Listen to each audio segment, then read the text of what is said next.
Hello, Running Fam. In this week's video, let's talk about exercises you can use right now to help fix any kind of ankle pain or foot pain that you're getting as you prepare for your fall race, because you don't need none of that on race day. Did you know the most common running injury I see, both online and in person as a physical therapist in the clinic, is some combination of ankle and foot pain? So now hear me when I say that these exercises are never a one-size-fits-all solution, because every runner is different, but you can't go wrong with building stronger feet.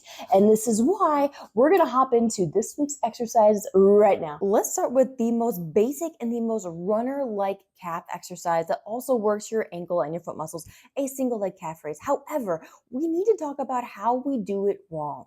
But I realize it's hard to know if you're doing it wrong unless you have a mirror or somebody to help you. So I want to show you a different way. Let's see what it looks like top down. Like if you were actually looking down on your feet doing your calf raises.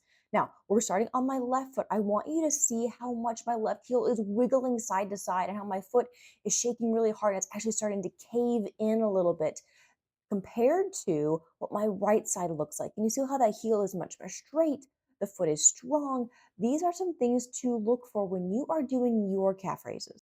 Let's say you've practiced that. You feel very confident with your single leg calf raise form. Now let's make it a little bit spicier and more running specific. I call this a wall push because you're going to start by pushing the wall with both hands, and eventually you're going to sweep one arm back. So you get this really long, elongated runner stance with the wall holding you up.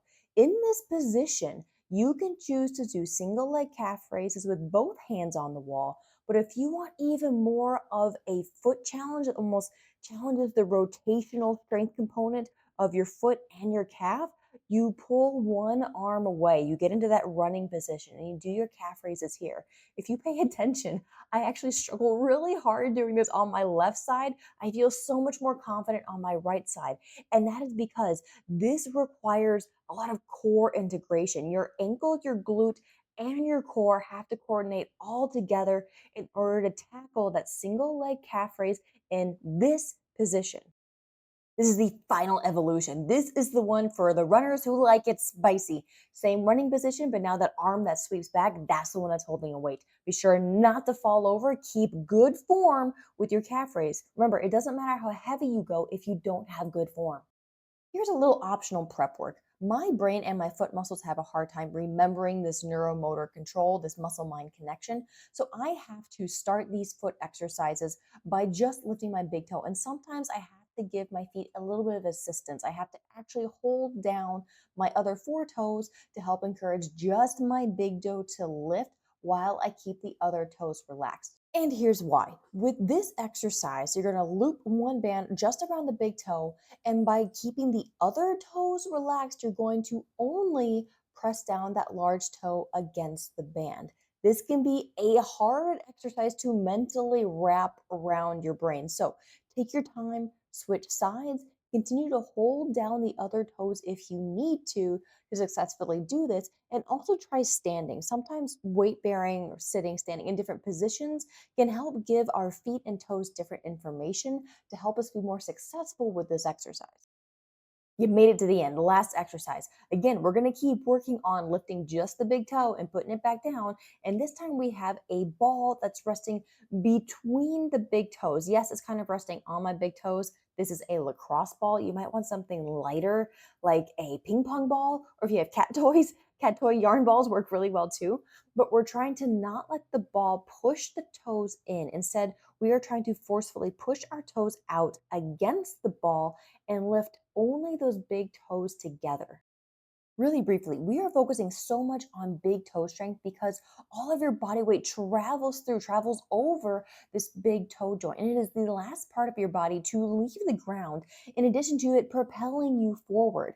So if your big toe is strong, that means the rest of the intrinsic itty bitty foot muscles in your foot are probably not strong. So this is an easy way to hit everything all at once. And you're back. Now, something you need to know. I'm going to reiterate. These exercises, I can't promise they will fix all your issues, but you can't go wrong building a strong foot as a foundation. We could all use it because we all wear shoes, especially when we wear running shoes for hours on end.